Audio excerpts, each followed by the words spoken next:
Maar praat ons even bij, waar ben je op dit moment? Ik ben momenteel in basisschool de Omnibus in Baarlo. Niet zonder reden, want ik heb hier een paar kinderen uit de klas geharkt. En zij hebben van alles gedaan. Ze zitten met briefjes klaar. En de oudere mensen onder ons, die kunnen het nog wel een beetje voor de geest halen. Vroeger had je heitje voor karweitje. Nou, het heitje is flink opgewaardeerd, moet ik zeggen. Er zijn bedragen binnengehaald. Nou, daar kan een heitje dus niet tegenaan. Het is het tienvoudige. Ik laat Gies, want Gies, inderdaad, dat is jouw werkbriefje. Vertel Gies, wat heb je gedaan? Wij hebben een soort van heitje voor karweitje gedaan voor de goede doel. En dat goede doel is voor kinderkanker en voor de wensambulance. En weet je precies wat de wensambulance inhoudt? Ja, de wensambulance is een ambulance. Daar word je alleen maar liggend vervoerd. Dus als je bijvoorbeeld 2 benen hebt gebroken, dan mag je iets aanvragen bij de wensambulance. Want bij de wensambulance word je alleen liggend vervoerd. Mooi zeg. Zeg, en mag ik heel even spieken? Ik zie dat je statiegeld hebt weggebracht, flessen hebt weggebracht. Je harkt daar €1,20 weg. Maar daaronder staat het bedrag van €5. Hoe heb je dat?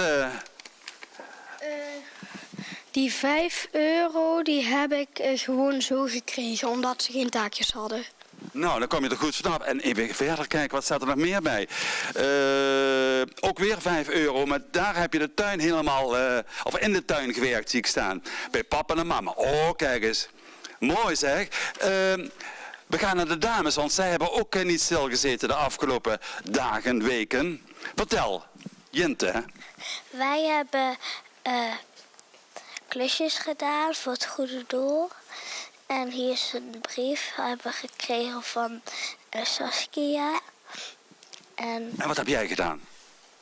Ik heb geholpen met mama van koken. En ik heb hierbij geschreven, dan hoeft ze niet zoveel te koken. Ja.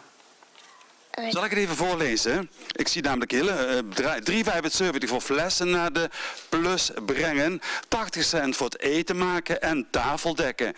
Nou, hartstikke goed.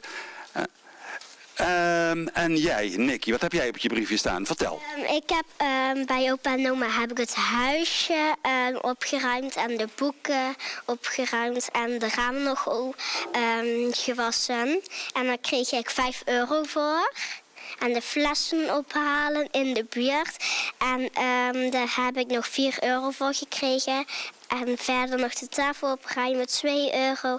Stofzuigen, €2. De auto opruimen, €2,50. Te gek. Zeg, en jouw lijst ook hartstikke vol, Flo. Flo, vond je het lastig om die klusjes te doen? Hoe kom je aan de adressen trouwens? Wij hebben rondgelopen. We moesten voor het goede doel. En dan hebben we klusjes gedaan. Vond je het lastig? Ja. Ja? Wat vond je het meest lastige? Flessen vragen, ja. Flessen vragen. Waarom? Omdat je dan overal moet vragen. Ja. Een beetje moeite doen, hè? Ja. Maar alles voor het goede doel, toch? Ja. Zeg, en jullie komen aanstaande vrijdag, moet ik jullie vertellen, dat is dan overmorgen, komen jullie naar het PNM-hoes. Toch, Nicky? Ja. Wat vind je ervan? Ik vind het vooral spannend. En